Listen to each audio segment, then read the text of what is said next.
ფოტოაპარატი, ფოტოკამერა, შუქმგრძნობიარე, შრეზე ან ელექტრონულ სენსორზე ფოტოგრაფირებული ობიექტის ვიზუალურ გამოსახულებათა მისაღები ოპტიკურ მექანიკური მოწყობილობაა. ნებისმიერი ფოტოგადაღება დაკავშირებულია სინათლის სხივთან, იქნება ეს ფოტოგრაფიული ლინზის გამოყენებით მიღებული თუ მის გარეშე.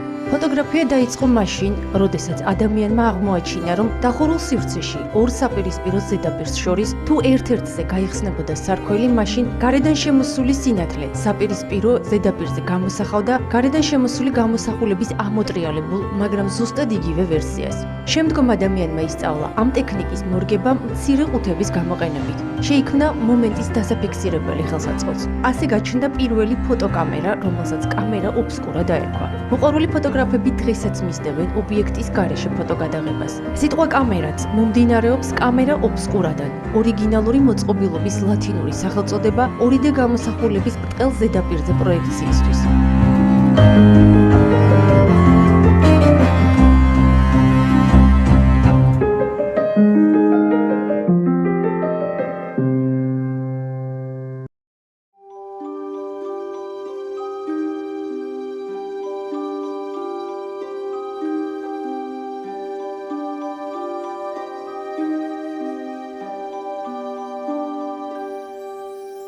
ყველა კამერა იყენებს ერთსა და იმავე საბაზისო სისტემას.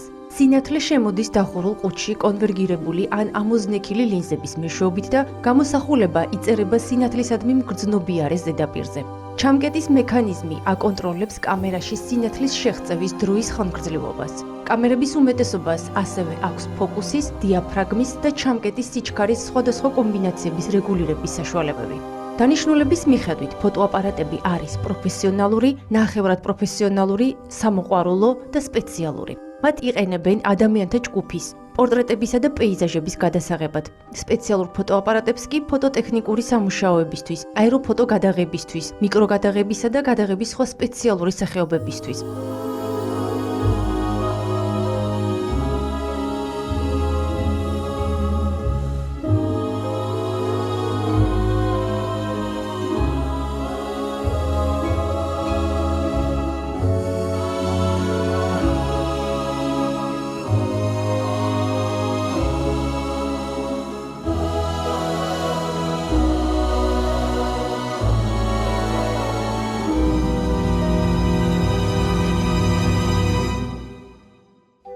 მიღებულ გამოსახულებათა ზომების, ანუ კადრის ფორმატის მიხედვით, ფოტოკამერები არის მინიატურული, ნახევარფორმატიანი, მცირეფორმატიანი, საშუალო და ფართოფორმატიანი. ფოტოაპარატი შედგება ძირითადი და დამხმარე ნაწილებისგან. ძირითადია შუქშეღწევადი კამერა, ღიობი სინათლის შესასვლელად, შუქმგრძნობიარე ზედაპირი, ხედის მაძიებელი, ფოტოგრაფიული საკეტი. კამერა ობსკურას აღმოჩენა, რომელიც სცენის სურათს იძლევა, უძველესი ჩინეთიდან მომდინარეობს. ბერძენმა მათემატიკოსებმა არისტოტელემ და ევკლიდემ დამოუკიდებლად აღწერეს კამერა ობსკურა ძველი წელთაღრიცხვით მე-5-4 საუკუნეებში. მე-5 საუკუნეში კი ბიზანტიელმა მათემატიკოსმა ანთემიუს ტრალესელმა თავის ექსპერიმენტებში გამოიყენა კამერა ობსკურას ტიპი. არაბმა ფიზიკოსმა იბნ ალ-ჰაითამმა ასევე გამოიგონა კამერა ობსკურა მიუხედავად იმისა, რომ გამავალი ერთი სინათლის ეფექტი ადრეც იყო აღწერილი. არაერთი გამოგონების ავტორი ლეონარდო და ვინჩი ასევე აღწერდა კამერა ობსკურას სისტემას, რაც ბუნებაზე დაკვირვებით დაიწყო და სინათლის გამოყენებით გამოსახულების მიღებით დაამტკიცა.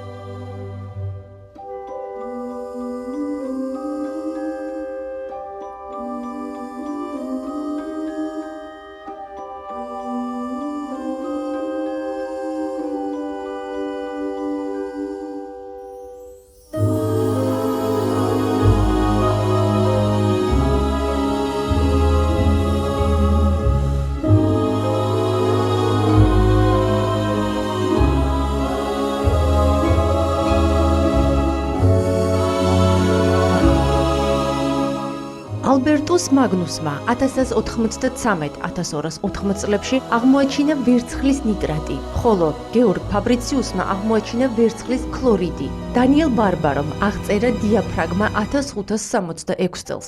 ვილჰელმ ჰუმბერტმა წარმოადგინა ფოტოქიმიური ეფექტი 1694 წელს. 1760 წელს ფრანგი ავტორის ტიფაენ დე ლა როშის მიერ გამოქვეყნებულ მხატვრულ წიგნში აღწერილია ის, რაც შეიძლება განიმარტოს როგორც ფოტოგრაფია. დაახლოებით 1800 წლისთვის ბრიტანელმა გამომგონებელმა თომას ვეჯვუდმა გააკეთა პირველი ცნობილი მცდელობა გადაიღო სურათი კამერის ობსკურაში სინათლისადმი მგრძნობიარე ნივთიერების საშუალებით. მან გამოიყენა ვერცხლის ნიტრატით დამუშავებული ქაღალდი და თეთრი ტყავი. მიუხედავად იმისა, რომ მან მოახერხა ზედაპირზე მოთავსებული ობიექტების ჩრდილების დაფიქსირება მზის პირდაპირი სხივების ქვეშ და მინაზე ნახატების ჩრდილოვანი ასლიც კი გააკეთა, 1802 წელს გავრცელდა ინფორმაცია, რომ კამერა ობსკურას საშუალებით წარმოქმნილი სურათები აღმოჩნდა ზედმეტად მკრთალი.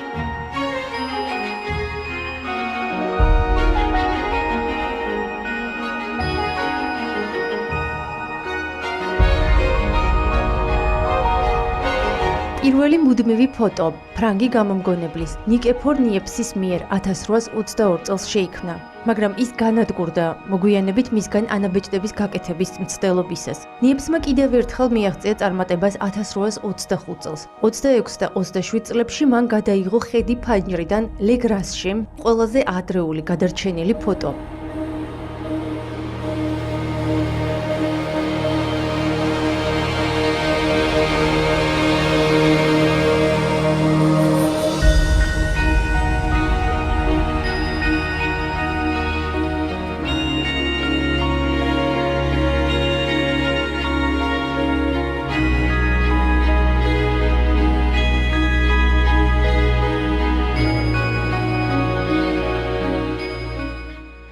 ფოტოებს სჭირდებოდა უკიდურესად ხანგრძლივი დრო, მინიმუმ 8 საათი და ზოგჯერ რამდენიმე დღეც კი.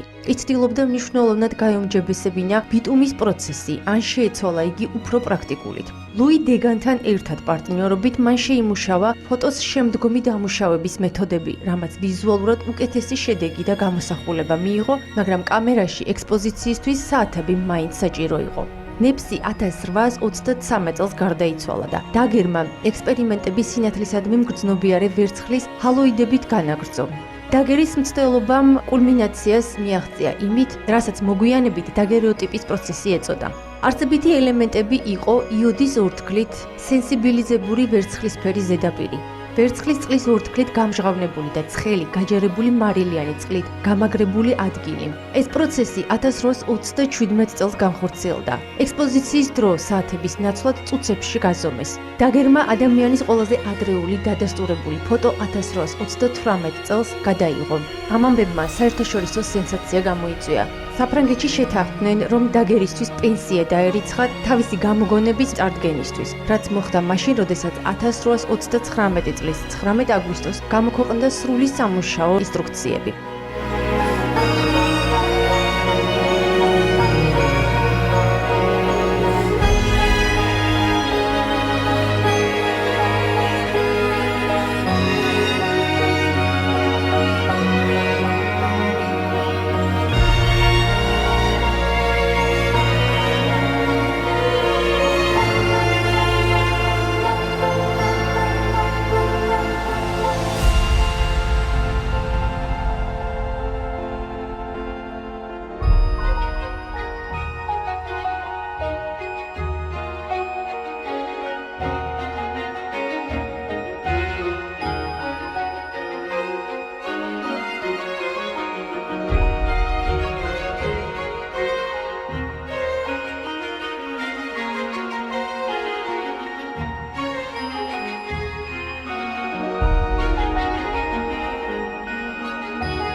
დედამიწის სხვადასხვა წერტილში ერთდროულად მიმდინარეობდა აღმოჩენაზე და რთული სათქმელია კონკრეტულად ვინ განაპირობა ფოტოგრაფიის პროცესის გაუმჯობესება, თუმცა ერთი ფაქტია, რომ ათეულობით ადამიანმა წლების განმავლობაში მნიშვნელოვანი აღმოჩენები გააკეთა ფიზიკისა და ქიმიის მიმართულებით. ტექნიკური დამუშავების შემდეგ არაერთმა დაკვირვებმა საოცარი სისწრაფით განავითარა აპარატურაც.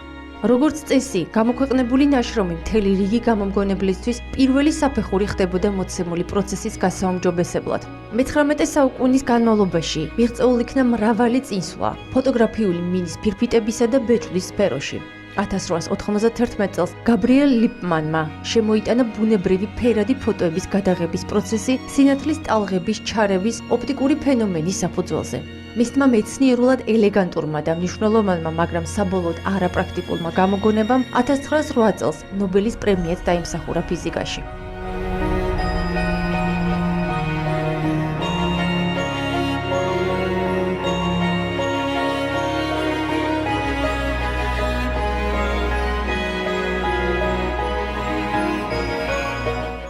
(1850-იანი წლების ბოლოდან მოქნილი პლასტიკური ფირების დანერგვამდე ყველაზე ხარისხიანი კამერა ჯერ კიდევ შუშის ფირფიტებზე მუშაობდა.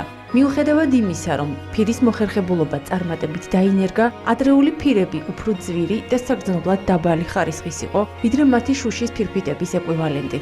1910 წლის ბოლოს მათზე ხელმისაწვდომობა გაიზარდა, თუმცა პროფესიონალი ფოტოგრაფების უმეტესობისთვის სასურველ დიდ ფორმატში მუშაობა კვლავ შუშის ფირფიტებზე ხდებოდა. უფრო მეტიც, ფირების გამოყენება მაგალითად ასტროფოტოგრაფიისთვის 1990-იან წლებამდე, ხოლო ლაზერული ჰოლოგრაფიის ნიშნულ სფეროში 21 საუკუნემდე გაგრძელდა.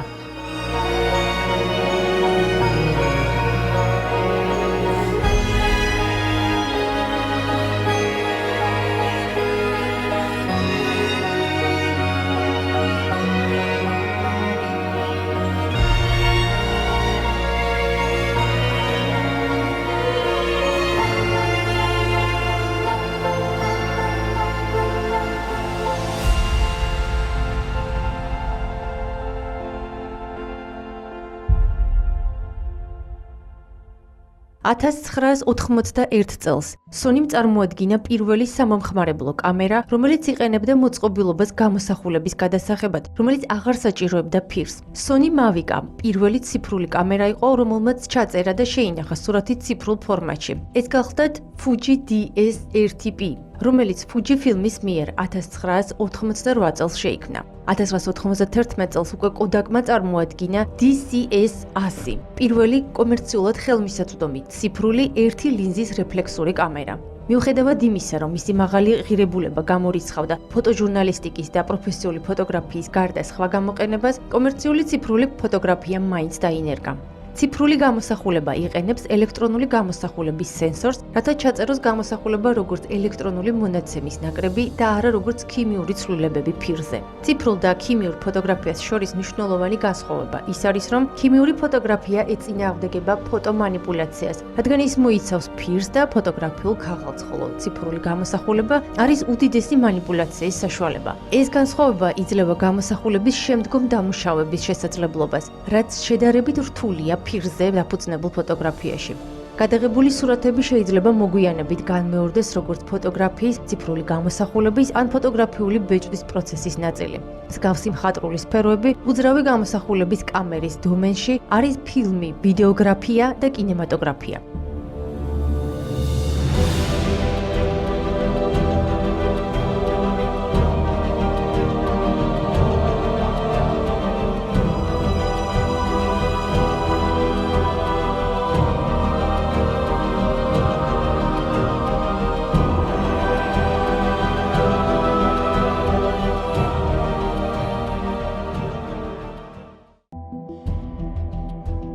ფოტოაპარატის შექმნა და შემდგომ მასზე ხელმისაწვდომობამ ხელოვნების სხვა მიმართულებების, მაგალითად მხატვრობის მსგავსად, ათობით სტილი და ჟანრი შექმნა. ფოტოაპარატი მისი პირველი მცდელობიდან დღემდე მხოლოდ კონკრეტული მომენტის დაფიქსირების გარდა მხატვრული ღირებულების ნაშრომების შექმნასაც გულისხმობს. ამ პროცესის საწარმოებლად კი თავად აპარატის ხარისხის, იმ დეტალების დამუშავება და გაუმჯობესება განაპირობებს სამომავლო შედეგს, რომელზეც დღემდე განაგრძობენ მუშაობას ამ საქმის სპეციალისტები.